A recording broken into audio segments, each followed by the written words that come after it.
guys, welcome back to my YouTube channel, or if you're new here, welcome in. My name is jerriies. We're going to be discussing episode 5, which is my second favorite episode of this season, which we will discuss. But before we do, I would like to let you guys know that if this is your first time watching any of my videos, I will be talking about spoilers. So if you're trying to avoid that, I guess I'll see you after the season is over. But do come back. I would love to discuss with you guys. So let's get into it.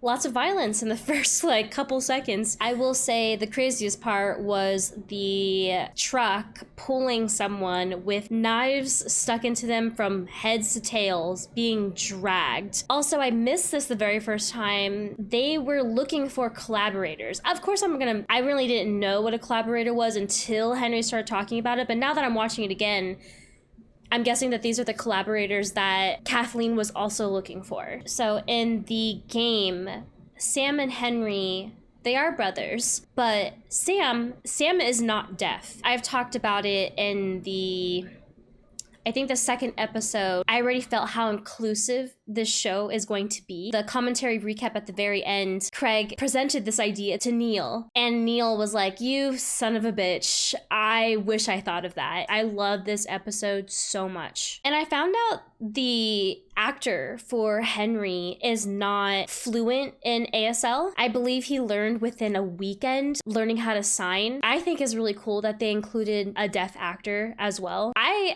don't know if it's because I already watched the episode, but from the first time Henry signs to Sam, it pulled me in so intensely. And I think it's also because I have played the game and I already know what's going to be happening in Kansas City. So it makes the plot so much more interesting that Sam is deaf, because I just feel Henry has to be 10 times more aware and safe for the both of them because Sam cannot hear. Just kind of fucked up because Kathleen's just talking to these collaborators and informers saying, you'll be put onto trial and then we can figure out if you can be a part of us or you'll be put into jail or serve some time. But then because no one's saying where Henry is, she's like, kill them all. And then even after someone said, where Henry and Sam might be or have any information on it, she still says to kill them. And I feel like she's just worse than Fedra. Also pisses me the fuck off because, again, she's just so fixated on getting Henry and Sam that she's not focusing on the bigger issue, which was last week. There was a huge issue where Perry and her were discussing that they will get back to it. And Kathleen was so quick to say, we'll deal with this later. And it's just so annoying as someone who's supposedly this dictator or this authority figure on how badly she wants Henry and Sam. It pisses me the fuck off. I'm sure all these people that she had held up, I'm sure they all didn't cross her. They may have for other people for small things, but to kill all those innocent people who were just trying to get by, I didn't realize how annoyed I am with her, but this makes it even worse. And again, I wouldn't even call this ruthless. I would call this she's being a pansy. Even after watching this episode, I still don't understand how why she has so much authority. And it's not just Perry who's, I guess, okay to kill all these rats, but then multiple people are following. No one is questioning her. Or no one's going against her. It doesn't make any sense to me. So while Henry is talking about a plan with the doctor, how they can escape, they talk about the tunnels, but the doctor refuses and goes, you might as well kill yourself. And later we find out that the tunnels are filled with infected. And while the doctor is asking Henry, is Sam scared? And he's like, well, he saw a lot. But the doctor mentions that it's because Henry is showing that he's scared, so Sam is being affected by that. And there is some truth to that as well. I feel when you are surrounded, your environment of certain emotions, you're going to be starting to feel that same emotion. Every actor is fucking fantastic in every part that they have in the show. But the way Henry and Sam are together with only one episode, how strong their character developed through their acting is fucking insane. I just love when Henry was saying this place that they're going to be staying in for how many days is ugly. And Sam's like, it's just so cute. I heard it was really funny that the fact that he has this huge bag of crayons is just so funny to me, but it also shows how this is something that Sam probably copes with, is drawing and coloring.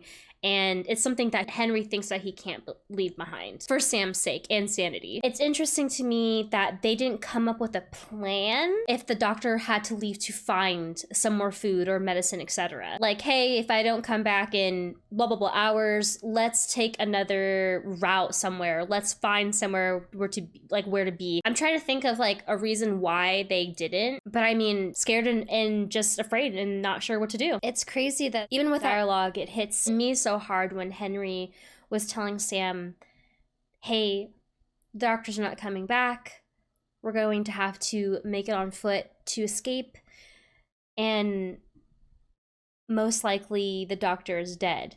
And when Sam goes in to hug Henry, I think it's really just to comfort Henry as well. I'm just dying when Joel tries to tell Henry that everything's cool. Like, once you lower down the guns, everything will be great. And of course he says it in the most like sarcastic tone. And Ellie is just like, dude, this is not gonna make this fucking easier. And then it still dawns on me that Henry goes on and mentions that he's the most wanted man in the city. I have not reached that part of the game yet because I'm replaying it again, but I don't remember if it's the same storyline in the game. But I'm just, in my head, I'm like, why is he saying this? Also, I don't know if it's because Joel has been around Ellie for so long. He's starting to care for others and not be so every man for himself, because when he hands more food to Sam, like in episode 1, it's crazy because he was so protective over Sarah and his brother that he wouldn't even pick up innocent people on the road. It just says a lot that he is willing to share his food with Sam, who they just met. Or maybe Joel gave his food away because he knew that, they weren't going to be a team moving on. It was just going to still be him and Ellie. I didn't know how dangerous collaborators can be. It does make sense why Joel wouldn't want to work with him specifically, because he could easily rat Joel out so that Henry can gain something out of it. And it's so fucking cute that Ellie pulls out the pun book yet again, showing Sam. And it's just so cute because, I mean, I'm sure Sam and Ellie just need some sort of that kid-like energy around them. Also, I do want to note that when Henry is explaining how, there's something weird about the city, there's no infected. And they mentioned that 15 years ago, they drove all of the infected underground. I don't know if it was a couple infected. It seemed like a whole lot more than just a couple of infected.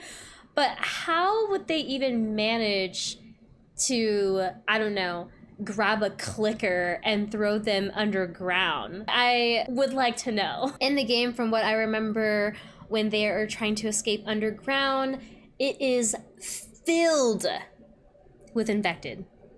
But in the show, it's crazy to see that there was no infected. I mean, Joel and Ellie are so hesitant to continue this with Sam and Henry, but they also have really no other choice. They don't really know how, if there is a better option out of the city. And again, Joel does not have his freaking backpack. Why? Where's his backpack at? But it's funny when Joel specifically, told her last episode to keep her gun in her pack, but she easily, takes it out of her pocket, and he just gives a nod like, dude, here we go again. When they finally get in, and Henry's like, see, I told you, the plan worked. I just feel he is somewhat so innocent because he never had to deal with a whole bunch of clickers or having to kill them. So he's so optimistic.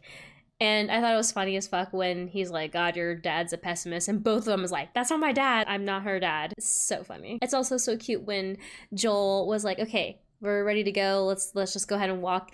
And Ellie pulls in Sam to protect him. It's so cute. I'm just so on high alert because I'm familiar with the game. I'm just ready to see them run into, you know, clickers or disinfected, but lo and behold, there are none. The bunker is crazy. It is like the game as well. And I think in the game, the people who were down there, they did get infected. And I was curious to see when this would happen. They do finally find the Savage Starlight comic, which is really cool. When you are playing the game, there are certain areas where you can collect the comics for Ellie to read. This does bring me back to episode 3 where I talk about how, even though their situation is so horrible, there are moments like when Ellie and Sam are playing together that are times to cherish. And it's so crazy to me that, I mean, maybe it's because Joel has Ellie, or he would feel the same if he had Sarah still, but he does apologize to Henry about what he had to do about collaborating, and he shouldn't have judged him for that. You know, when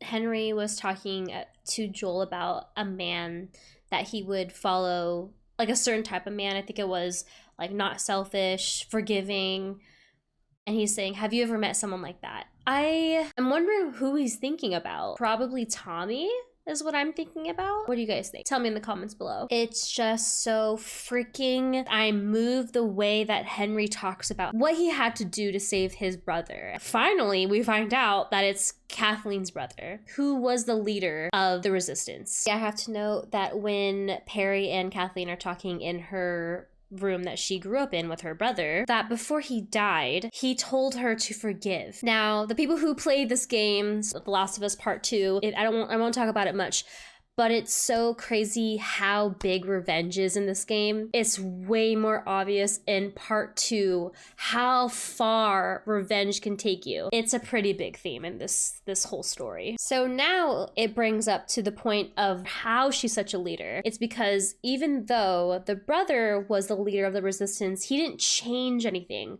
But Kathleen did in a ruthless way. And I'm not saying that because there's this weird thing going on that people are saying that she's not a great leader, but it's not that. It's not that because she's a woman, she's not a great leader. There are multiple strong women leaders. I just don't think she did not fit the actual role as an actor, in my opinion. But it does make sense now why everyone's following her and taking her orders. And it's because that she changed so much and supposedly did so much justice for the people of Kansas City. So when they're reaching the residential area, I don't know if the old man is a shitty shooter because he is just maybe trying to warn them, or he's just trying to hold them back before Kathleen and the team get there. But also, someone did make a note. It just goes to show people who are part of the resistance isn't trained like Fedra. These are like regular people who are I would say being forced to do these things to look for Henry and Sam, like collaborators. When Sam and Henry try to split up from Ellie and Joel, they actually do that in the game, and they successfully split up. They don't come back like it is in the show. So it is funny how like they kind of tease you into thinking that they're gonna do that, but they don't. And there is this scene in the game where you do have to sneak up in the house to take out the shooter. I love how when Joel says, "Do you trust me?" Not only are they like bonding together, they're starting to slowly trust each other. Also, it's interesting to see that Joel does not like killing innocent people. I think he's just done with it. And I think it just shows how much he's changed. There is a part of the game where you have to watch out for Ellie so she doesn't get attacked by the infected, but it just irritates me. It is so quick for Joel to shoot at a military car. Dude, save the freaking bullet. I'm just like, in my head, I'm like, please, oh my god, the ammo, it's just, you need to save the ammo. And then Ellie trying to shoot while she's running, I'm just like, dude, ammo is so scarce in this freaking game. The show too, they don't have much ammo. It's interesting to see that instead of Joel killing the infected from, killing Ellie, he's trying to kill the people who are chasing her with the truck, or chasing her with the car. And it just shows, I guess, she's ruthless for literally killing anyone that gets in the way of her killing Henry And that's even including killing innocent kids, which is pretty fucked up. And it's just so fucking ironic that, you know, she talks about how kids die all the time, yet she fucking gets killed by a kid. So karma's a bitch, Kathleen. Also ironic when she talks about how Henry's like, you know, worth all of what's happening, yet she is the one that's doing all this because they killed her brother. Anyways, dude, I don't know about you, but if I started hearing multiple sounds of infected coming from one area, I'm fucking out. Peace the fuck out. Sayonara, suckers. Goodbye. I don't know if you guys follow the HBO show and Naughty Dog on Twitter and Instagram, but they have posted just the behind the scenes of this specific scene in this residential area. In this one lot, create a residential area and do it at night. And holy fuck, it is incredible. And these people aren't CGI. Some of it may be added a little bit, but the infected that come out of this hole are actual people. And man, me seeing him just snipe above and just the shot Pedro, I may or may not have fallen more in love with him. And here's the big boy, the motherfucking bloater, the one and only. And yeah, he is a little bit more intense in the game. If you just get grabbed by him once, you're torn apart. Also, it was annoying as fuck to me that Perry's, you know, pushing Kathleen to go run. Bro, run with her. Run with her. Run far so you can shoot the bloater from afar. It doesn't make sense to me. But was it sick as fuck the way Perry died? It was sick as fuck, okay? Creepy as fuck. Because in the game, there's not many infected that are kids. But to see a kid clicker just literally tumble on in, I find out that it's a whole bunch of tumbling people who they found in Acrobat, and it makes it just even more creepy. It kind of irritated the fuck out of me that Henry and Sam are hiding underneath the car, yelling, "Get the fuck away from me." One of them's just bound, you know? One is just bound to have something bad happen. It's interesting to me that all Joel cared about was Ellie. And now that I'm watching it again, it does show a little bit of Sam getting bit. So it's just so fucking ugly to me that Kathleen, out of what's going on, is so fixated on killing Henry. It's crazy. It's crazy what revenge does and how far it can take you. Which goes on to season 2. Joel's changing, guys. I mean, he's asking if Henry wants to come along to Wyoming. I think maybe through his journey with Ellie, he's understanding hope. It's crazy that no one's asked if anyone's hurt. After all that, I'd been like, hey, are you okay? Are you hurt? Maybe they're just shocked and just excited that they escaped. Fuck. It is not easy to watch this again. The chills. It was hard to see it in the game. This is the storytelling in this game is incredible. It's just as good as when I first saw it. And I'm just hoping like a little part of me saying like, please don't do it, please don't do it. I hope they don't go with it. I hope they don't do it. And then it happens, and it's crazy Ellie's reaction when Henry does shoot himself. It's fucking crazy believable. And it's so still very sweet how, you know, they gave them a proper burial. Now I'm watching, I'm like, oh, Ellie's finally I'm bringing Joel's backpack, like his actual backpack in the game. I didn't realize it the first time I watched it until she set it down next to his foot. It's fucking sad as shit how he receives his backpack, but man, they know how to tell a fucking story, I'll tell you that much. It fucking killed me when I saw Ellie put the drawing board on Sam's burial site or burial area, and it says, "I'm sorry." Now I keep saying how crazy it is that I see Joel change. It is crazy to see Ellie changing as well. How it's almost not phasing her. And Joel has his hunting rifle back again. God, dude. This episode was so fucking good. It hit me as bad as the 3rd episode, I will say that for sure. The episode 3 had a different ending. It still impacted me, and this didn't have a different ending. It was the same, and fucking crazy how it impacted me. I'm very excited for the next episode. I'm hoping that it will introduce Tommy. That is it for the end of the video. Thank you guys so much for watching. I do stream live on Twitch if you guys would like to watch me live. I really love playing like The Last of Us, Resident Evil, but I also play cozy games like Stardew Valley and Dreamlight Valley. I will put that information in the description down below. I can't wait to see you guys in the next video, and take care.